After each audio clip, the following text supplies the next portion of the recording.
Bom dia, paz do Senhor Jesus, que manhã maravilhosa. Quero convidar aqui o missionário John para dar continuidade aqui comigo no bloco 2 do PIBcast. E agora, com missões de maneira transcultural, internacional. Que bênção maravilhosa. E para iniciar isso... Palmas! Para tudo que Jesus tem feito na missão e através da missão. Eu louvo a Deus, porque a viagem missionária das missionárias Elia Rocha e Índia Mara Ferreira veio a partir, do curso de teologia promovido pela missão. E nesse momento eu quero convidá-las a fazer parte aqui. Sejam bem-vindas. E tudo começou com o curso básico de teologia, o curso ID. E eu tive o prazer de fazer parte dessa turma há muito tempo atrás. E era um curso que nós fazíamos através de videoaulas, que eram aquelas fitas cassete, Pastor Daik? E nós nos reuníamos toda sexta-feira para estudarmos juntos. E vimos a necessidade de continuar caminhando e aprendendo mais do Senhor. E isso me marcou, porque meu chamado missionário aconteceu em uma dessas salas do educandário, no curso ID. O pastor Daik passou o filme A Colheita, e após isso, ele fez uma oração e convocando pessoas para o chamado missionário. E naquela noite ali o Senhor marcou a minha vida. E de lá para cá eu não fui mais a mesma. E a partir disso veio a necessidade de um curso de bacharel em teologia. E aí veio a FATEF.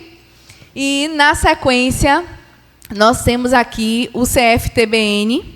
E várias turmas já se formaram. E hoje eu tenho o prazer de ser professora do curso de teologia. E avançamos muito mais. Chegamos na África. Estamos com este curso em Moçambique, caminhando agora para a segunda turma. E agora eu quero estender esse momento para essas missionárias que vivenciaram a formatura da primeira turma lá em Moçambique.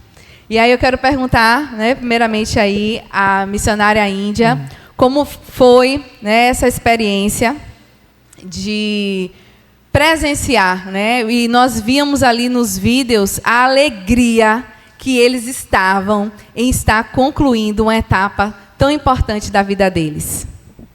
Amém, graças e paz. É uma alegria muito grande ter vivido essa experiência e de uma forma toda especial, vivendo o cumprimento da promessa de Deus, quando aqui nessa igreja, no templo antigo, apresentando uma peça teatral, Passa a Macedônia e Ajuda-me. Pati estava comigo nessa peça, apresentando, Ni também. E ali eu recebi do Senhor o chamado. Então, há 4 anos e meio passados, o pastor Daik fez um contato comigo e disse: Índia, nós vamos formar uma turma em teologia ali na África. E eu queria saber se você quer participar, dando aula, mas é voluntário. E ali, naquele momento, eu me recordo que eu estava em Santo Antônio, e ali mesmo, no shopping, eu glorifiquei ao Senhor, porque Deus trouxe a minha memória, e eu já estaria ali na África, mesmo em uma sala virtual, mas o Senhor estaria me possibilitando ter contato com eles. E ali nós começamos a turma com irmãos de Angola, de Moçambique, também missionários brasileiros que já vivem no campo. Nós temos um casal de missionários, pastor Vanderlei e irmã Rosária, que vivem ali em Chimoio há 30 anos. Já querendo aposentar, mas aguardando o tempo e o manifestar do Senhor. E aí, naquele momento, eu disse: olha, já vou à África. E os anos se passaram, e esse ano o pastor disse: olha, a formatura da turma, Índia, você vai. Eu disse, ô pastor, glória a Deus, um minutinho só. Aí corri, vim perto de Gil, disse, ô Gil, o pastor disse que tem a turma que vai formar e eu vou. Aí ele disse, fazer o quê? Mateus ainda brincou um pouco com ele, ele disse, vai. Eu digo, me abençoa. Aí voltei e disse, pastor, eu vou. Aí ele disse, mas aí a viagem, você sabe, é com vocês. Eu disse, Deus vai prover todas as coisas. E nós podemos contemplar da simplicidade, né, de uma forma tão extraordinária, da alegria, do acolhimento daqueles irmãos.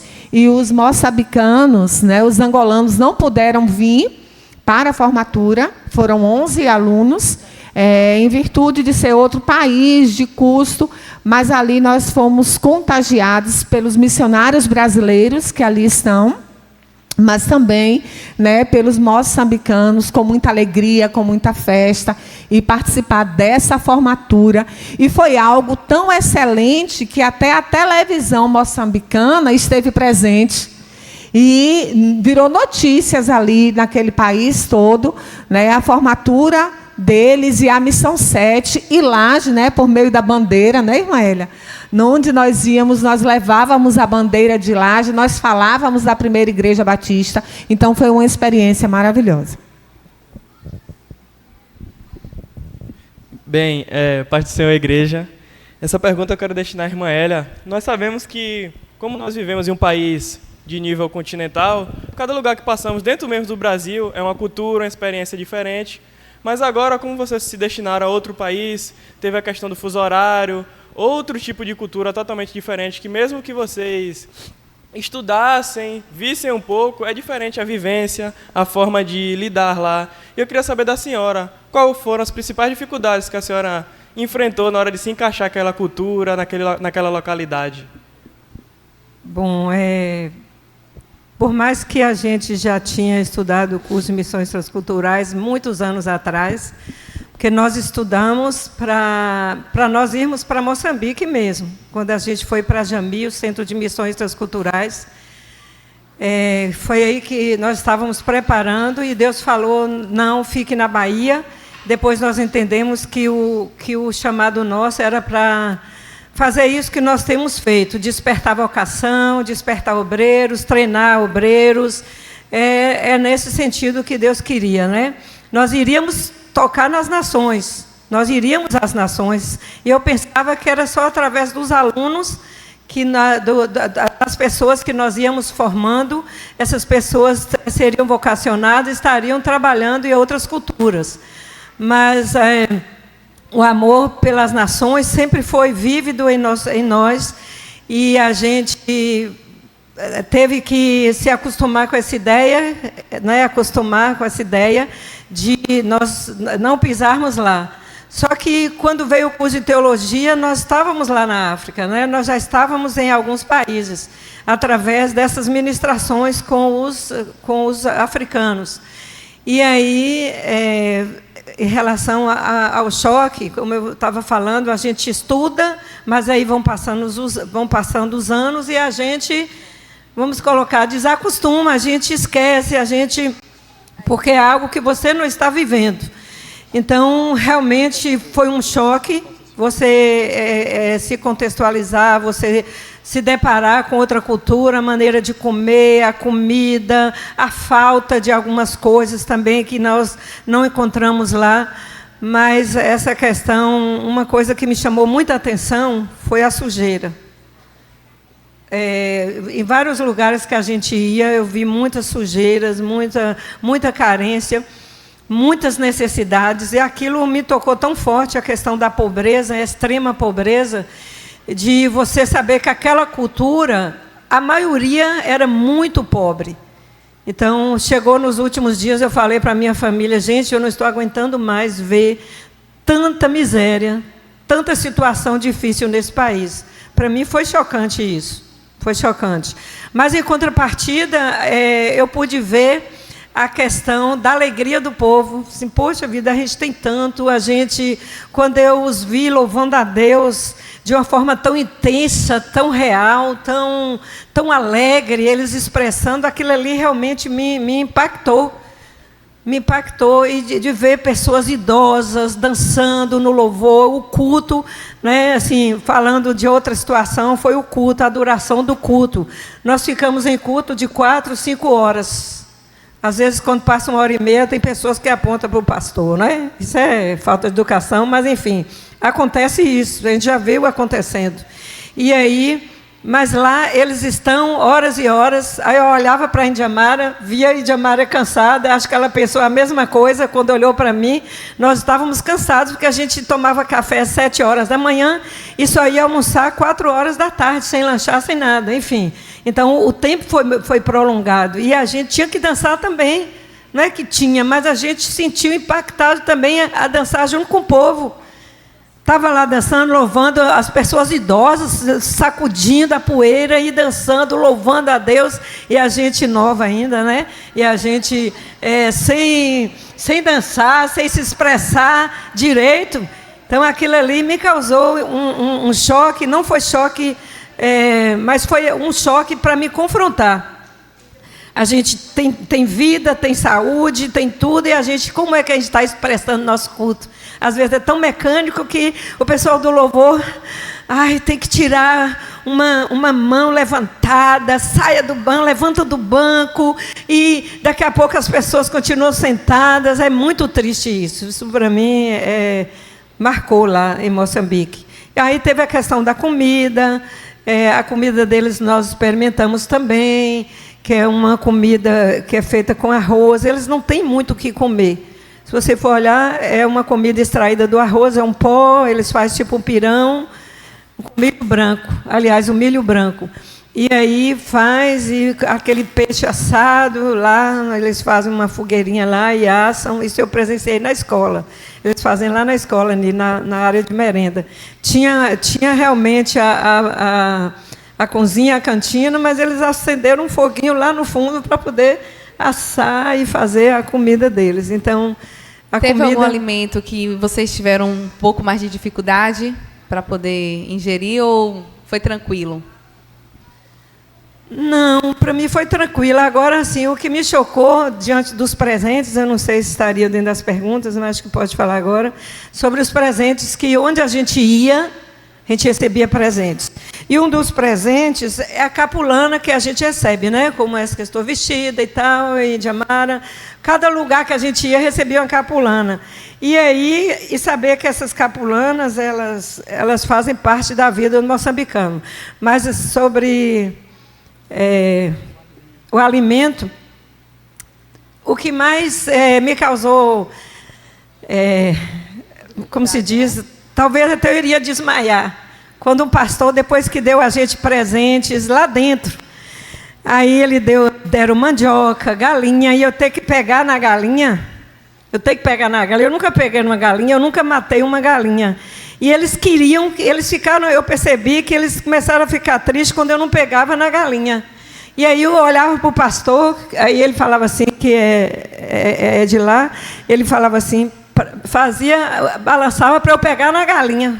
Eu entendi que eu tinha que pegar na galinha. Aí, quando eu peguei na galinha, eles sorriram. Todo o pessoal sorriu. Mas aí também, quando a gente saiu nessa mesma aldeia, quando a gente saiu, o pastor chegou com um pacotinho na mão para mim, para eu comer. Eu falei, isso a aldeia toda atrás, a gente já indo para o carro. Ele falou, tem um presente que chegou aqui agora para vocês. Ele mostrou assim a pontinha, algo pretinho, assim. Aí eu falei assim, o que é isso, pastor? Eu fiquei com medo, assim. Aí me veio a ideia, será que é rato? Enfim. Aí ele insistiu, não, é para vocês comerem. Estão trazendo para vocês. Aí eu falei, pastor, o que é isso? Porque eu imaginei, né? Aí eu falei assim, aí ele ficou insistindo para que era meu presente, Aí eu falei, como eu sabia que os ratos, eles muqueiam e fica pretinho, aí eu fico enfumaçado, né? Eu falei, meu Deus, o que é isso? Aí quando eu falei, pastor, o senhor está com rato aí para me dar? Aí ele falou assim, balançou a cabeça. Eu falei, pastor, se o senhor me der esse rato, eu vou desmaiar aqui. Então, eu não tive como nem tocar no rato, porque eu tenho um pavor, tudo que parece com rato, eu tenho um pavor. E aí eu falei com ele, sério, Olhei para a Índia também, eu sabia que ela não queria, e eu falei, pastor, eu não posso segurar isso. Você quer, pastor? Eu sinto muito, eu recebi tudo, mas esse eu não posso, porque eu vou desmaiar. Aí, quando ele entendeu isso, ele parou e me deu. Mas a única coisa que eu não comeria das coisas que eu vi seria o rato. Os desafios aí, né? Transculturais. Pode seguir. Essa pergunta pode ser para ambas. Nós sabemos que, para a glória de Deus, o Evangelho tem alcançado várias nações. Mas, em consideração ao continente africano, tem outras religiões, tanto as enraizadas dentro do continente, quanto o Islã, que chegou com muita força dentro desse continente. E a gente queria saber de vocês, quais dificuldades vocês viram ou também foram passados para vocês dentro de Moçambique para poder pregar o Evangelho, já que tem dificuldade da matriz africana, que é de lá mesmo enraizada, e o islamismo, que tem chegado com muita autoridade dentro desses países. Sim, nós ficamos... Moçambique é um país, aí lá os estados, né? Nós ficamos na província de Chimoio, e também é chamado de Manica, na cidade de Chimoio. Fomos para Dondo e fomos para Beira, né, que é a segunda cidade maior de Moçambique. Ali, nós, no momento em que nós permanecemos nessas 3 cidades, principalmente em Beira, a gente conheceu muitas mesquitas, né, em Chimoio também tinha, e o islamismo tem crescido assustadoramente. Então, lá, o Islã vai chegando, vai construindo grandes templos, né? E eles adoram a Alá. E lá, eles já ingressaram no comércio e vai trazendo ali dentro daquela cultura uma imposição religiosa, para que as pessoas ali, que são extremamente pobres, possam trabalhar, precisa se render ao islamismo. Então, eles ficam refém de uma necessidade de trabalho. Os chineses também têm tomado conta daquela comunidade. E isso é bastante chocante, porque a questão da religião afro, a questão... nas aldeias, principalmente, existem os feiticeiros. E mesmo o Evangelho, nós passamos por uma igreja em Beira que tinha mais de 100 anos, uma igreja evangélica, e mesmo o Evangelho sendo pregado ali naquele lugar, muitas pessoas que vão à igreja evangélica, que se diz evangélico, ainda tem, por uma questão sociocultural, a prática de buscar fazer feitiço, né? A questão do aborto, ele é legalizado lá, e aqui no Brasil não é legalizado ainda, e nem será, né? Mas aqui no Brasil, geralmente, o aborto ocorre com 1 mês, 2 meses, 3 meses no máximo. Lá, o aborto se dá a partir do 6º, 7º, 8º mês. Por quê? Porque eles querem o feto, eles consideram puro para poder fazerem feitiços, para ficar rico, né? E, enfim, então a gente vê essa questão, é um país comunista, tá? A gente vê essa liberalidade religiosa, né? Lá o Evangelho pode ser pregado, lá o Evangelho pode ser anunciado, mas existe um choque cultural, principalmente dos mais idosos, né? Que aprenderam com as suas famílias todos aqueles rituais que são feitos. Então, um velório, quando alguém morre, só vai enterrar a pessoa depois que o último parente chegar. Enquanto isso, ficam aguardando. Então, sai todo aquele cortejo. Isso chocou muito. Nós presenciamos alguns velórios também lá. A questão de quando a criança nasce, que é apresentado na igreja, todos na igreja precisam dar presentes. E vai desde uma galinha, um milho branco, a batata, um sabonete, um sabão em pó, uma oferta. Eu trouxe aqui algumas moedas de meticais, lá a moeda é metical. Então, lá tem uma questão sociocultural muito evidente que reflete nas igrejas. Temos muitas igrejas evangélicas, sim, muitas igrejas, mas a questão, principalmente afro, vem trazendo esse vínculo ainda. Então, é algo que precisa ser evidenciado, precisa ser combatido, precisa ser ensinado. E nós sabemos, né, porque a palavra diz que quem convence o homem a abandonar as suas práticas é o Espírito Santo de Deus. E lá nós somamos força aos missionários, especialmente a missionária Ana Marta. Ela é de Salvador, e a Matambo, que esteve aqui na igreja também, né, irmã Elia, com a gente, nós fizemos um trabalho específico em cada aldeia que nós somos levados, e excepcionalmente nas escolas. Entretanto, escolas evangélicas, lá em Beira tem uma escola evangélica que alguns filhos de islâmicos vão estudar nessa escola. Então, eu já percebi, através dessa busca, né, educacional, que a partir dali, o ensino, a verdade que liberta é ministrada e a gente vai alcançar esses povos. Só completando o que a Índia falou sobre os feiticeiros.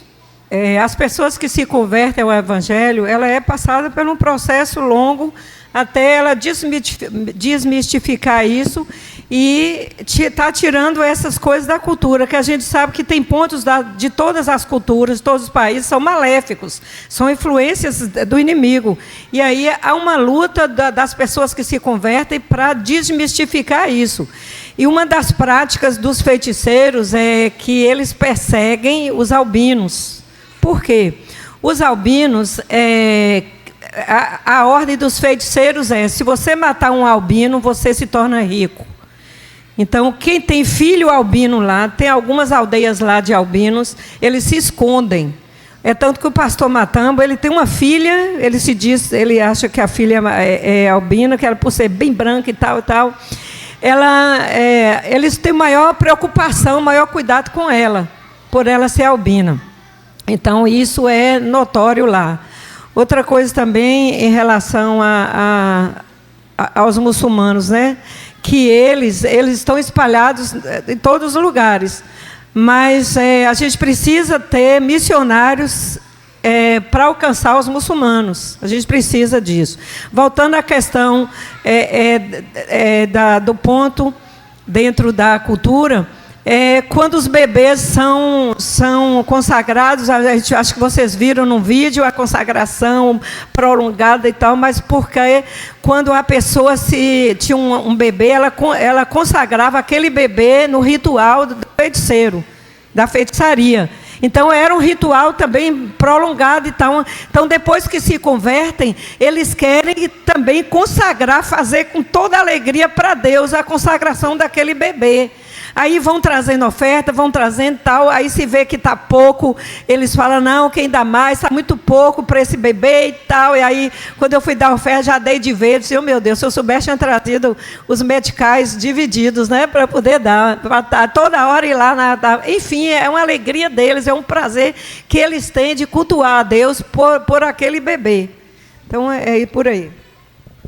Nós vimos também que vocês foram recepcionadas no aeroporto por muitas mulheres animadas, cantando, vestidas de capulanas. E aí nós queremos saber como que as mulheres são tratadas, como elas são vistas na cultura africana.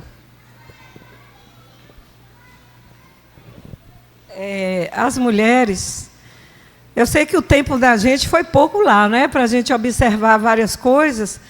Mas eu vi que as mulheres, elas que carregam peso. A gente via na estrada várias mulheres com lata d'água na cabeça, aquela música que se diz, né, é literal. E também carregando feixes de lenha, mandioca na cabeça. E ainda, por cima, carregando o bebê na capulana, atrás. Carregando o bebê, quer dizer, as mulheres, elas carregam o peso. E aí, quando às vezes eu estava assim perto deles, que tinha que fazer alguma coisa, eu falava, não, onde tem homem, mulher não pega peso, né? Só que eu esqueci que a cultura lá era diferente, mas eu queria fazer jus a isso. Porém, é da cultura deles os homens não pegarem peso, né? Infelizmente, só com tempo para tratar isso com eles, estando lá naquela cultura. E receber no aeroporto, é a questão de ter sido recebida no aeroporto, irmãos, aquilo foi muito impactante. A gente chegou lá e vê aquelas mulheres com alegria. Todas as igrejas que a gente ia, começando o aeroporto, havia uma alegria muito grande de receber a gente. Eles recebem os visitantes com muita honra, com muita alegria. Essa questão é interessante porque as mulheres têm uma responsabilidade não só doméstica, né, os afazeres domésticos, mas também a responsabilidade de manter, né, a casa, de abastecer a casa. Então, a gente observa que as mulheres trabalham muito e as mulheres estão ali também para servir aos maridos. Isso aí de uma forma muito intensa, né? Nós fomos jantar e lá eles têm o hábito, lá não se lava a mão no banheiro para poder jantar ou almoçar, nem na pia, né? Pega-se uma bacia, um balde com água morna, né? E aí vem passando com a toalhinha limpa, vai passando, lavando as mãos da gente, para que a gente possa se servir. E não usa sabão, viu? Mas aí o marido, ele espera a mulher vir lavar as mãos dele, pegar o prato, dar na mão dele, os talheres, servir o suco. E elas só almoçam, só jantam, depois que o marido almoça, né? Ela e os filhos ficam para depois. Então, a gente vê a questão cultural da autoridade do homem muito forte. Então, são servidos dessa forma, né? Só podem falar se o marido permitir, né? E aí, naquele momento de um diálogo, como nós estamos aqui, para a mulher falar algo, o marido tem que olhar para ela e confirmar com a cabeça, né, que ela pode estar ali se expressando. Então, essa questão cultural da mulher, geralmente nós somos acolhidas em todas as igrejas, aquele momento de dança que os vídeos, né, nós postamos para vocês, geralmente são as mulheres. Homens também dançam, e dançam em um ritmo que Mag mais Laís não ia ter dificuldade em montar coreografia, porque eles dançam sincronizados e passo a passo e tudo direitinho. Mas as mulheres é quem fazem mais esse movimento, né, de acolhida e vai cuidando de filhos. O controle de natalidade também nós percebemos que não é intenso como aqui. A questão do saneamento básico é precário. 80% da população é extremamente pobre, sem água, sem luz, né, sem médicos, sem saúde, não tem esse atendimento. As escolas, eu queria só poder falar um pouco, né, Deus, ele vai gerando algo em nossos corações e muitas vezes a gente questiona, e ao longo da minha caminhada profissional, da minha vivência, do meu trabalho secular, eu me questiono a Deus. Em alguns momentos, eu me questionei ao Senhor: o que é que eu estou fazendo aqui? Será que eu estou no lugar certo? Foi para isso mesmo que o Senhor me chamou? Será que eu entendi certo a tua voz? Será que o Senhor falou desse jeito? Eu estou fazendo correto? E muitas vezes a gente vai se confrontando com algumas situações e a gente vai analisando. E naquele momento, no momento de bastante confronto profissional, pessoal, o Senhor trouxe algo no meu coração que comandou a minha vida por algum tempo e me confortava muito. É quando a palavra do Senhor diz que em nada eu tenho a minha vida por preciosa, o viver é Cristo e o morrer é lucro. E esse versículo me trouxe uma força muito grande. E quando eu cheguei ali em Moçambique, bem, nós vamos trabalhar nas aldeias, nós vamos trabalhar nas igrejas, nós vamos evangelizar, nós vamos para a formatura, nós vamos conhecer um pouco da cultura, mas 80% do nosso trabalho foram nas escolas. Nós fizemos um trabalho intenso na escola. E dentro desse processo, lá não tem saúde, não tem educação, não tem ação social. Não tem. nós somos muito ricos. Agora, lá tem algo que me confrontou, Cláudio. O que me confrontou? A alegria, o contentamento daquele povo, a satisfação e a hospitalidade. Quando nós chegávamos, não precisava de nada extraordinário, mas dentro da simplicidade, eles acolhiam a gente com muito prazer, com muita alegria. Então, eu trouxe isso para mim, né? Para fortalecer a caminhada. E naquele momento eu dizia assim, meu Deus, escola, não tem jeito, a educação vai estar comigo. E ali eu pude obter algumas respostas de questionamentos que eu fazia, que eu tenho feito ao Senhor. E essa semana eu fui chocada por uma frase, eu até coloquei no grupo da igreja, da Missão 7 Oficial, que diz assim, cadê Leilane? Leilane, preste atenção, viu? Você é resposta no ambiente profissional. Seu trabalho é um campo missionário. Sua profissão também é seu chamado. Deus te colocou em uma esfera específica da sociedade para que nela seja a voz dele.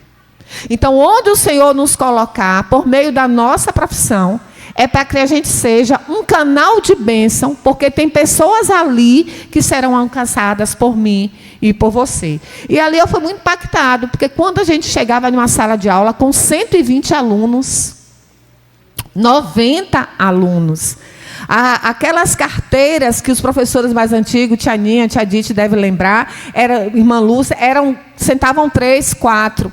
Quando eram crianças, nós somos em alguns projetos missionários lá, ONGs. Quando são crianças, dava certo. E adolescentes? E nós vivemos uma experiência lá na escola do Dondo. Tínhamos 2.000 jovens e adolescentes. E naquele momento eu senti a graça de Deus sobre a minha vida. E irmã, ela disse, onde é a escola? A escola é com você. E aí eu fui falar de Jesus para eles, todos em silêncio, no sol quente, suando, mas todos, tia Dite, em silêncio, ouvindo com atenção. E que se nós fôssemos passar a manhã inteira ali, falando, eu tentava juntar o conhecimento pedagógico, né, com a palavra de Deus, eu tentava casar, contextualizar ali. Mas ali foi algo que eu senti a graça de Deus derramar sobre as nossas vidas. Então, a nossa experiência, irmãos, e aqui tem alguns irmãos aqui da igreja que estão fazendo faculdade ou que ingressarão nela. E algo que eu falei para Gustavo, falarei para Clara quando chegar o tempo dela. O Senhor não nos chamou para sermos mais um. O Senhor nos chamou para sermos Então, eu vim da África entendendo que eu sou professora, confirmando, não porque aqui em Laje só tinha magistério e eu não tive possibilidade de fazer o curso de direito que eu tanto desejava naquele momento. Mas o Senhor me chamou para ser a professora. E ali eu vivi essa experiência de compartilhar os meus conhecimentos, né? A educação especial, a gente não tem lá nenhuma formação, é algo que não existe. E naquele momento, em um dos projetos, o projeto Baruch, que o pastor Vanderlei, eles são de Minas Gerais, e a irmã Rosária, cuidava, naquele momento ela falava da vontade de alcançar essas crianças, porque elas ainda ficam em casas isoladas, né? Porque se acredita que nasceu daquela forma, porque tem uma maldição sobre elas. E aí naquele momento eu disse, já sei, vou ligar para quem é especialista. Eu liguei para a Pátia, eu disse, Pátia, prepara o material, tudo que você tiver da educação especial, separa tudo e tu se propõe voluntariamente fazer uma formação online com esses professores. Ela, sim, já me proponho. Ela já mandou os materiais, eu já entreguei. E aí essa visão é algo maravilhoso quando Deus... Igreja Batista em Laje, nós somos membros dessa igreja. Aqui o Senhor falou, aqui o Senhor cumpriu. E por meio da Missão 7, a gente está levando para aquelas pessoas, né, algo que eles necessitam. Então, estamos chegando, já finalizando, chegando só nessa última pergunta. Vocês falaram sobre a questão da pobreza lá, das dificuldades, mas a gente quer salientar também que vocês trouxeram algumas coisas muito ricas de lá, que foram as artes que estão estampadas aqui. E queríamos saber se vocês acompanharam a produção e como era vivenciar, em meio a toda essa pobreza, eles produzirem algo tão rico quanto são essas artes. Irmãos, como lá a moeda, em comparação à nossa, é baixíssima, eles têm que fazer muito para poder ter algum ganho, não é isso? Então, assim, muitos desses artesanatos nós ganhamos. Todas as vezes que nós íamos pregar numa igreja, ou a gente ia nas escolas, algumas, eles faziam o ritual da capulana, entregava para a gente a capulana. E nas igrejas que nós ganhamos esses artesanatos, eles davam de presente para a gente. E ali, uma coisa que eu gostaria de fazer um alerta, que missionário não deve ir para lá, ou não deve, né, entre aspas, sem projetar uma ação social lá na comunidade. Por ser muito carente, a gente tem que levar. A gente tem que levar. Uma vez eu fui visitar com o pastor Matambo uma pessoa, ele falou assim, nós tínhamos já terminado nas escolas, olhado os projetos, fomos em 2 projetos, e aí já estava tarde, já bem tarde, a gente pensou que a gente ia para casa almoçar, né? Ele falou, ô pastora, bora ali comigo fazer uma visita, é aqui perto, como eu estou perto, essa mulher ela não tem ido à igreja. Pronto, a gente vai lá, quando chega lá, já a segunda casa que nós fomos, que situações terríveis que a gente acompanhou os missionários. E quando aquela mulher não estava, enquanto isso a gente olhava, visualizava, via que o negócio era muito triste, e de repente a mulher chega com a roupa toda rasgada, a blusa rasgada, com a necessidade. Aí nós fomos encorajá-la a estar na igreja. Irmã, você precisa estar na igreja, a gente serve a Deus independente da situação. Eu, de roupa nova, né, quando a gente vai para outro país, quando a gente vai com as roupas novas, né? Aí ia visitar as comunidades, meio que ia com a capulana, mas a blusa era boa. Então, assim, ou se era a camisa da Missão 7, também era boa. Era, né, em boas condições. E aí eu vi aquela mulher com a roupa rasgada, eu falei, meu Deus, olha a situação dessa mulher, eu estou encorajando essa mulher a ir para a igreja, a ter fé, independente da situação. Mas é por aí, claro que eu acredito, é por aí. E aí o Espírito Santo de Deus falou, geralmente eu saía, levava a bolsa, sempre que eu ia levava a bolsa por causa do celular, e levava um pouco de dinheiro, né? Um pouco para não sair com o dinheiro da gente, da viagem e tal, né? Aí eu botei uns medicais, que a gente teve que trocar as moedas, e botei na bolsa. Aí o Deus falou assim, dá para ela comer, para ela comprar algo para ela comer. E aí, quando eu fiz aquela ação, eu dei para ela, eu falei, aqui é pouco, mas é o que eu tenho aqui, realmente é o que eu tinha na bolsa, eu estou dando para você, comprar alimento para seus filhos, que eu percebi que eles estavam com fome. Quando os filhos ficam em casa e a mãe vai para algum lugar, ela foi atrás de alguma coisa. Já segundo episódio, e as 2 situações iguais, e eu falei assim, essa mulher, se não achasse nada, ela ia talvez pegar um rato, pegar alguma coisa para dar às crianças para comer. Como eu já vi no sertão aqui, crianças comendo terra, no sertão de Pernambuco. Nós presenciamos crianças comendo terra porque não tinham o que comer. Porque a gente tem África aqui no Brasil também. E aí eu peguei, dei, a mulher ficou alegre, eu falei, aqui, vai comprar uma comida para vocês agora, meio-dia. Ia dar para comprar alguma coisa assim. E aí eu dei, e o pastor olhou para mim e falou assim, o pastor Matamba, irmã, eu vi ali uma ação ali, eu vi a ação de Deus nessa ação, e realmente a gente tem que fazer isso, porque o pastor Matambo, irmãos, ele está construindo uma casa, teve um empresário lá de Salvador que mantém o pastor Matambo, uma coisa ligou a outra. E ele falou assim, ele foi lá no campo, é muito importante você ir ao campo, como eu desejei que todos vocês, porque a gente levou a igreja de Laje lá, a gente levou a cidade de Laje lá com a gente, nós não fomos só com a Missão 7. E aí, o pastor Matambo falava muito da igreja, muito da cidade, tal, onde a gente ia se falava muito da igreja. E aí, esse empresário, ele falou, pastor Matambo, ele tem uma casa de 2 quartinhos, e 2 salinhas pequenas. E ele chegou lá, foi visitar o país, foi visitar a casa dele. O empresário falou assim: pastor, eu vou te dar um dinheiro para você construir uma casa grande.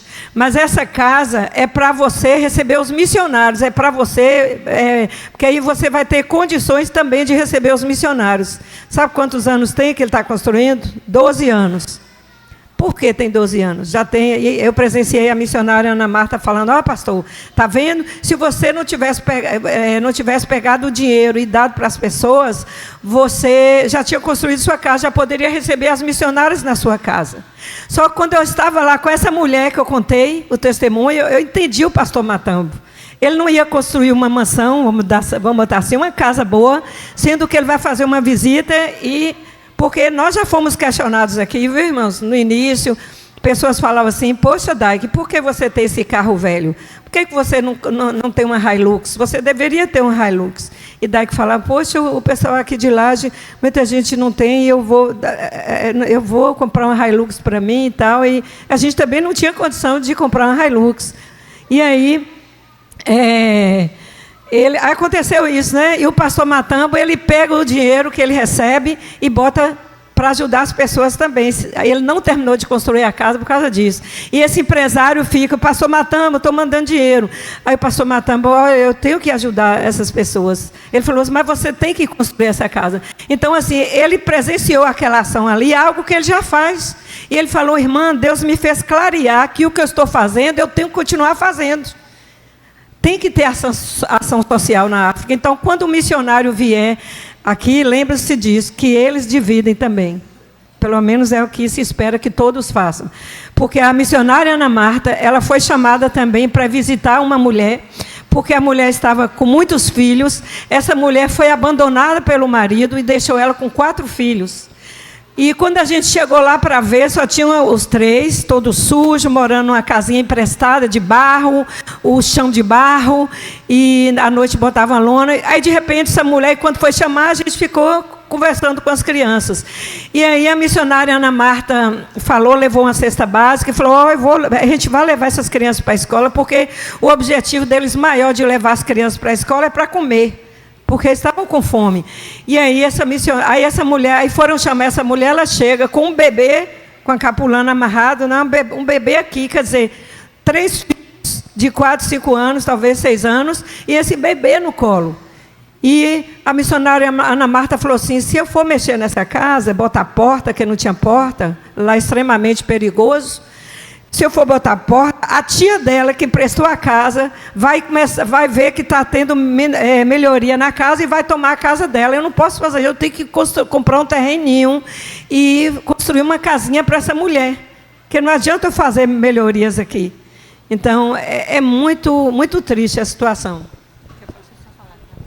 Oi, irmãos, quando nós falamos em cesta básica, vocês sabem o que é a cesta básica lá em Moçambique?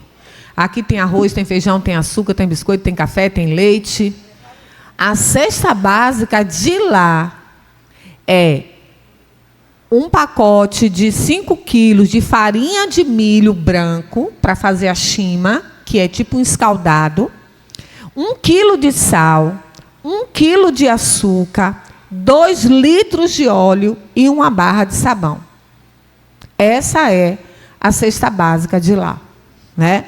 Nós, quando fomos para as escolas, nós levamos muito biscoito, né, Irmaélia? A gente passava no mercado e comprava aquelas caixas de biscoito recheado para poder levar nas escolas, porque a alegria deles, eles recebiam, mas eles guardavam como se eles estivessem ganhando um ouro. Um pacotinho pequeno, com 4 bolachinhas recheadas.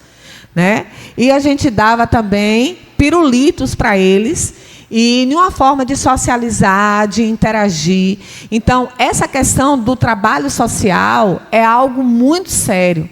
Né? Eu não sei se os irmãos se recordam, em 2019, a nossa igreja, eu estava com o departamento de missões, e houve o ciclone Udai, lá em Beira, que destruíram muitas casas. Lá...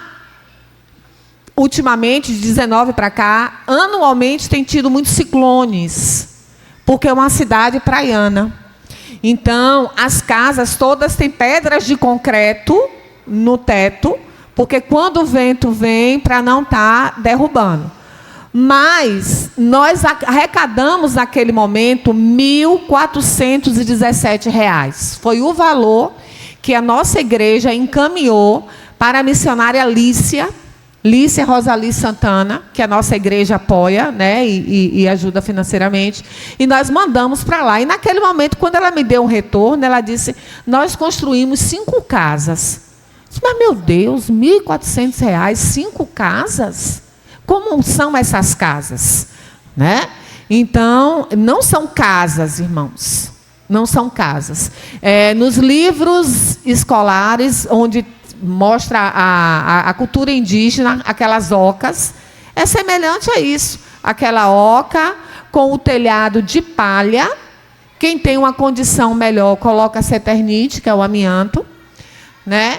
E ali, no chão batido, piladinho, as pessoas ali nas aldeias, elas moram. E um desafio muito grande em relação aos idosos, porque os idosos, eles vão sendo abandonados, as mulheres, pelos maridos, quando elas vão adoecendo.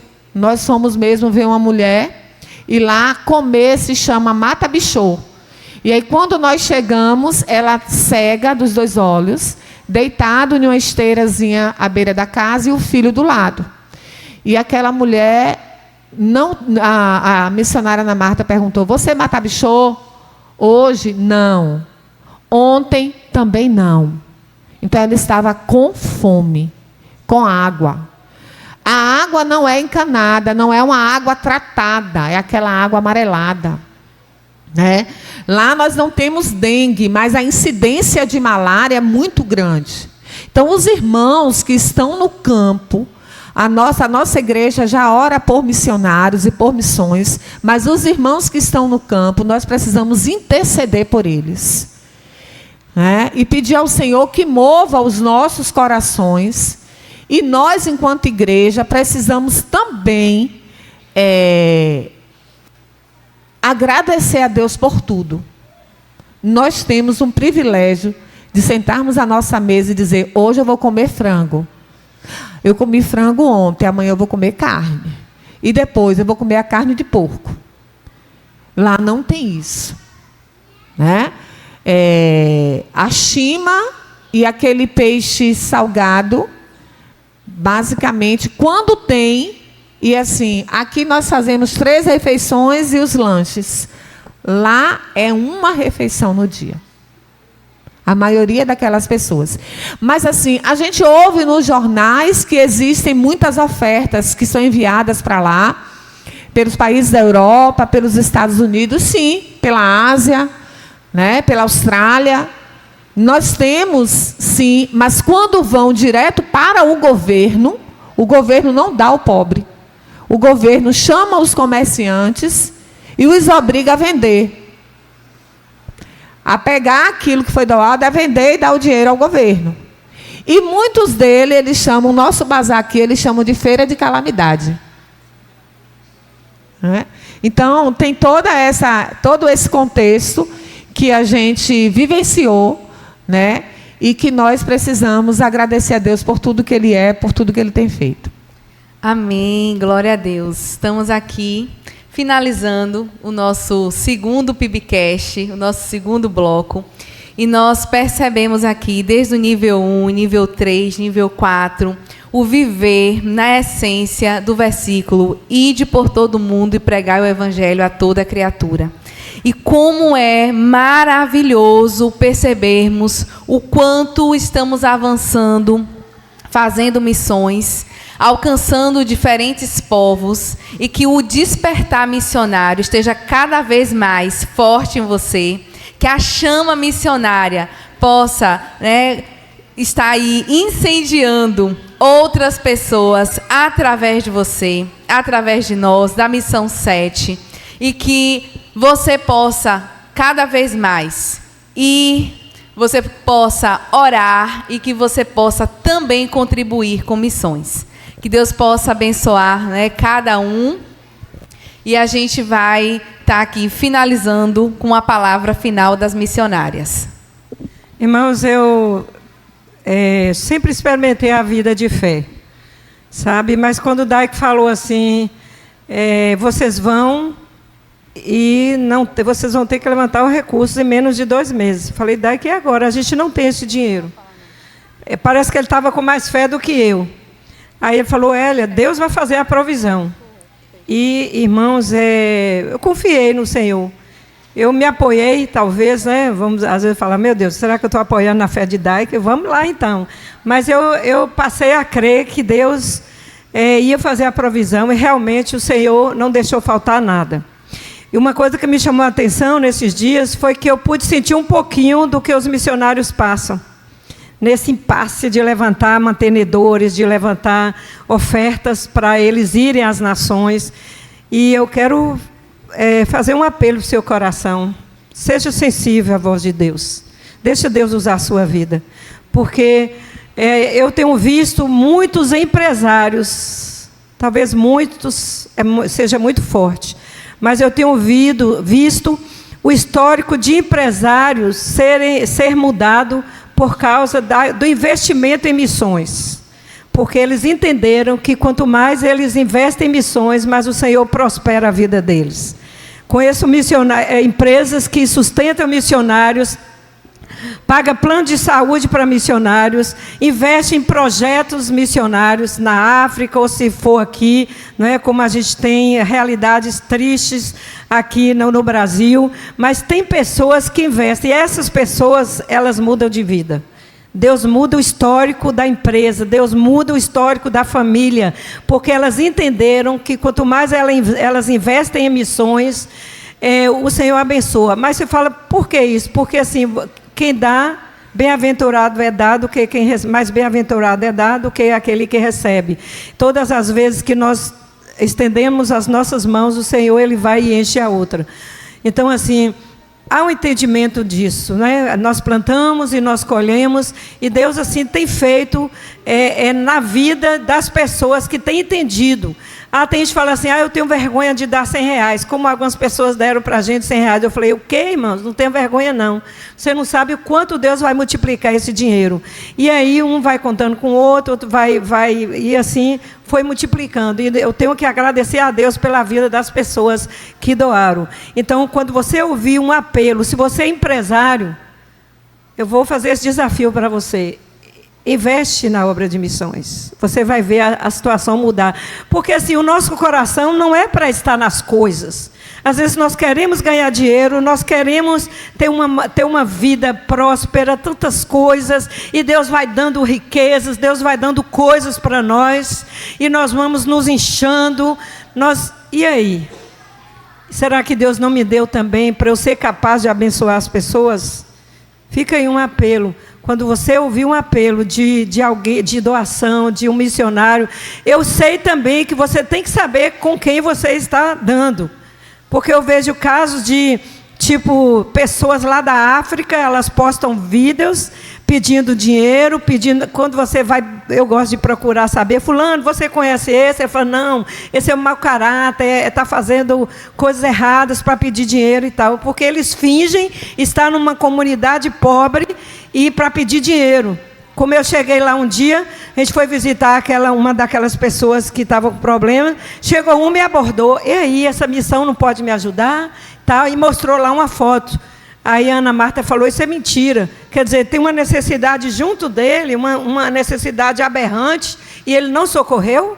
Como é que ele vai socorrer os outros? Então, a gente precisa ter informações de pessoas sérias, e os missionários, irmãos, eu tive a oportunidade de ir nessas igrejas, lá esses missionários que lideram os projetos, irmãos, eles são pessoas sérias. Eu fiquei maravilhada com o campo de Tânia, da missionária Vanessa. Missionária Vanessa eles reúnem no templo de palha. Está lá o projeto, eles colocam lá, e eu frisei assim, e estou mostrando para algumas pessoas esse projeto. Então, tem missionários lá fazendo coisas sérias e precisam de ofertas, precisam de ajudas. Amém. E para eu concluir aqui, eu vou compartilhar com a igreja uma palavra lá em Jeremias, capítulo 1. Essa palavra eu recebi quando eu voltei para Jesus. Há 17 anos atrás, quando eu volto para casa e glória a Deus que eu tive essa oportunidade, né? Deu tempo. E algumas pessoas diziam que o Senhor me levaria às nações e que eu era dele, que eu iria pregar a palavra. Eu não tinha poucos meses que eu voltei para Jesus. E aí eu dizia, mas eu vou falar o quê? E como é isso? Porque tem pessoas que fazem assim, que fazem assim, que fazem assim, e eu vou fazer como? Eu não me achava capaz de ir ou de fazer. Mas aí eu recebi essa palavra, e essa palavra tem me conduzido, e eu queria que você guardasse essa palavra no teu coração. Amém? Jeremias capítulo 1, a partir do verso 4, diz assim: assim veio a palavra do Senhor dizendo: antes que te formasse no ventre, eu te conheci. E antes que saísses da madre, te santifiquei. E as nações eu te dei por profeta. Então disse eu: ah, Senhor Jeová, eis que eu não sei falar, porque eu sou uma criança.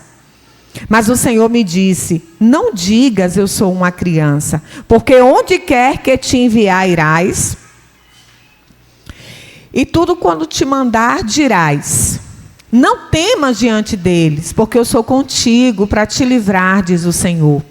E estendeu o Senhor a mão, tocou-me na boca e disse-me o Senhor: eis que ponho as minhas palavras na tua boca. Olha, ponho-te neste dia sobre as nações e sobre os reinos, para arrancares e para derrubares, e para destruíres e para arruinares, e também para edificares e para plantares. Ainda veio a palavra do Senhor dizendo: que é que vês, Jeremias? E eu disse: eu vejo uma vara de amendoeira. E disse-me o Senhor: viste bem, porque eu velo sobre a minha palavra para cumprir. E glória a Deus que eu fui gerada, minha mãe está aqui, desde o ventre dela, eu fui gerada por Deus com esse propósito. E eu me alegro no Senhor por isso. E vai falar o quê? Vai fazer como? Nós não precisamos nos preocupar com isso. A gente abre a boca que o Senhor enche. Cada um de nós tem um jeito específico.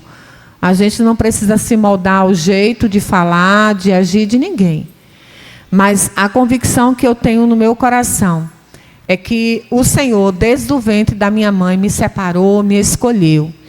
E quando eu casei com 2 filhos, eu dizia assim: mas como é que eu vou viver a promessa de Deus? Eu sou casada, eu tenho 2 filhos.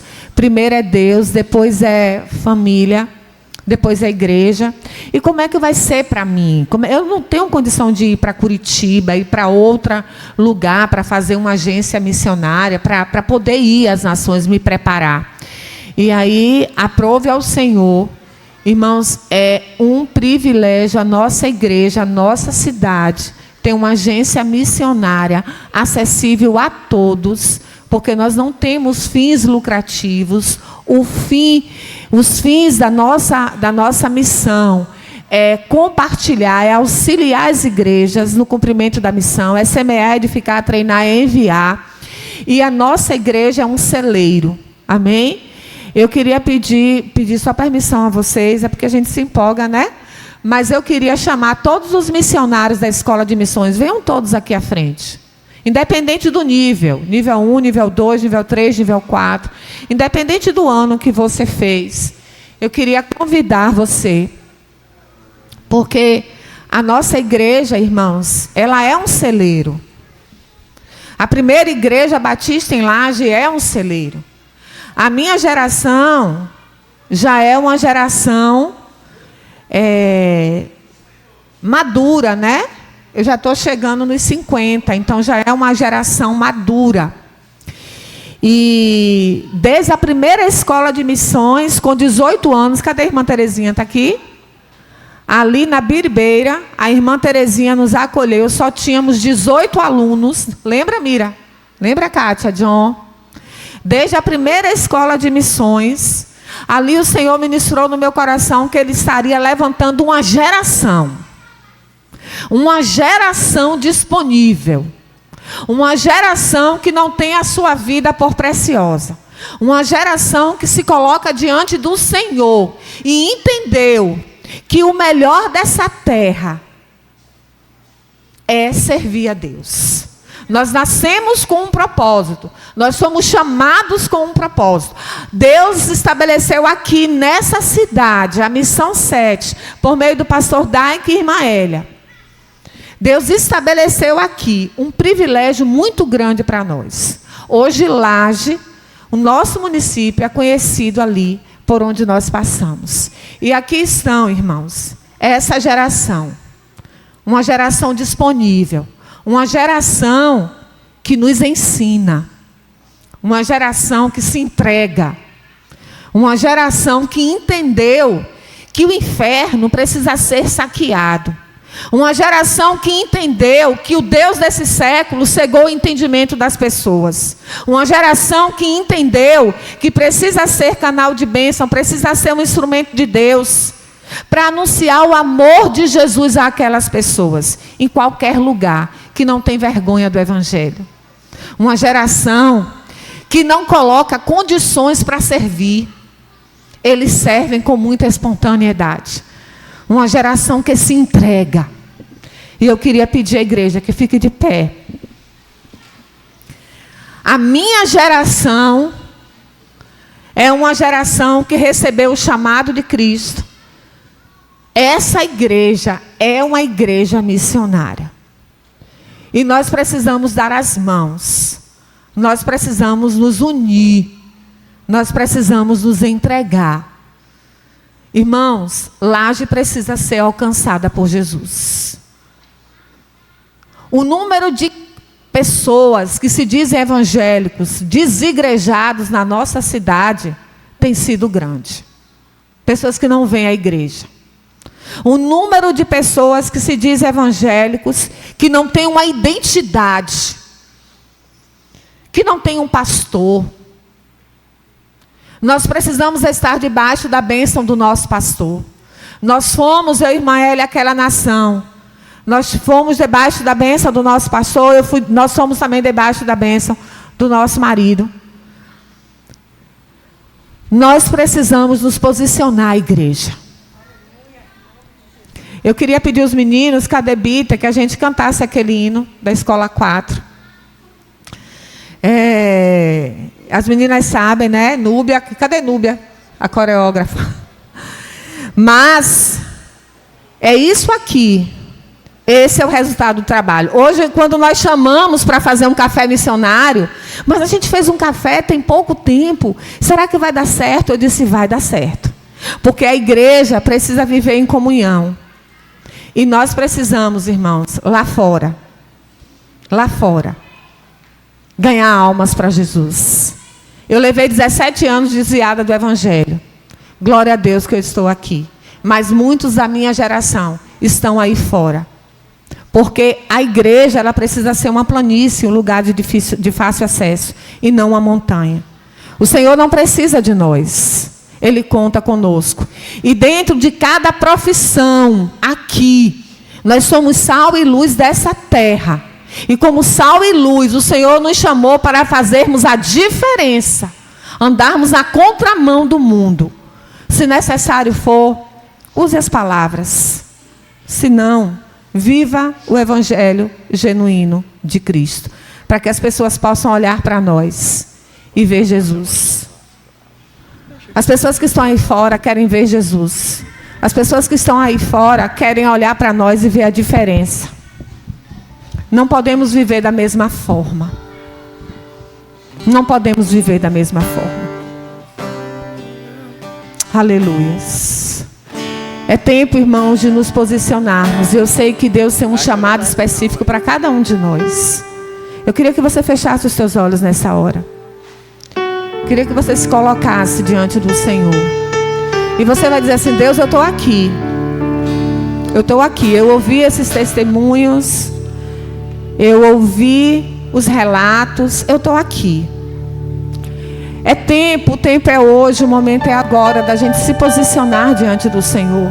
Viver o Evangelho de Cristo, baseado nos princípios, no chamado dele. Aleluias. Glória a Deus. Glória a Deus. Glória a Deus. Glória a Deus. Aleluias. Amor que salva, amor que liberta, profundo amor do Pai, que traz esperança, que vence as barreiras, imenso amor de Deus. Se eu não clamar e anunciar, as pedras clamarão. Há um amor na escuridão, e a luz do amor do Pai. Vamos completar a missão, a nossa oração ao Pai, que o mundo cria. Vamos completar a missão, a nossa oração ao Pai, que o mundo cria em mim.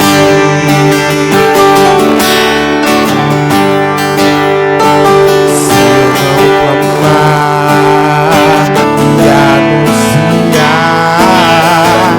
as pedras clamarão. Há um clamor na escuridão, brilha a luz do amor do Pai. Vamos completar a missão, a nossa oração ao Pai, que o mundo creia. Vamos completar a missão, a nossa oração ao Pai, que o mundo creia em Ti.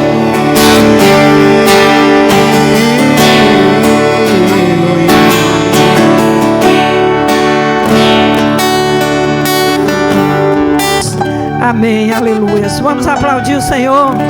Aleluia.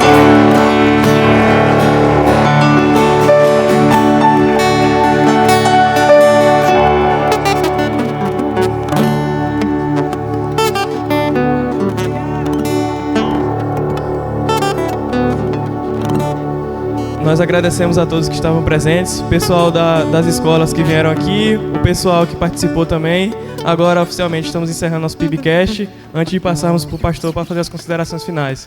Nosso muito obrigado também à igreja que participou desse grande momento.